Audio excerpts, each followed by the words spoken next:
Hi guys, nandito nga pala kami sa asyenda ngayon para maghanap ng sapatos. Ang mga kasama ko nga pala ngayon si mama, pamangkin ko, saka yung isa kong kapatid. At syempre, si Clyde Viva Pro Max. Actually guys, biglaan lang to. Diba, mas natuloy pa siya. Andito nga pala kami ngayon sa Nike. Sayang nga lang talagang di namin naabutan yung buy one take one. Pero tingnan nyo guys, ang ganda ng napili ko at saka nakita kong sapatos. Kailangan ko na rin talaga mag-invest sa mga sapatos. Lalo na kapag may mga biglaan lakad, collaboration, ganun. And wala naman kami nakita dito guys sa Nike. Gusto ko sana talaga siya bilhin kaso dadalawang isip pa. And dito naman guys sa Fila, super sale talaga siya pero hindi ko talaga siya bet. Mas nanaig din talaga yung Adidas sa akin ngayon. Tingnan nyo naman yung napili ko, diba? Sobrang ganda. Medyo pricey rin talaga siya, 7,000 opo.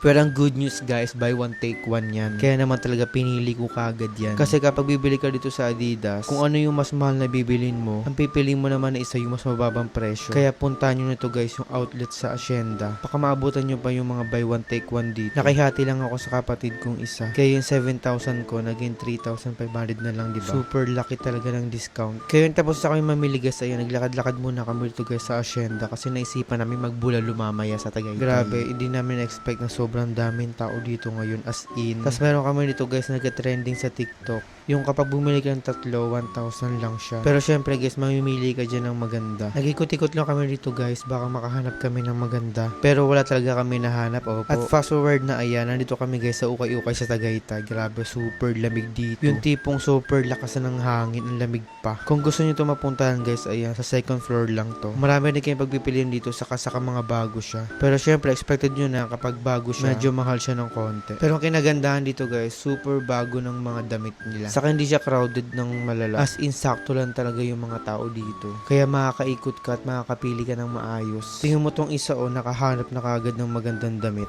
Ganda sana niya guys The North Face. Kaso, The North SE.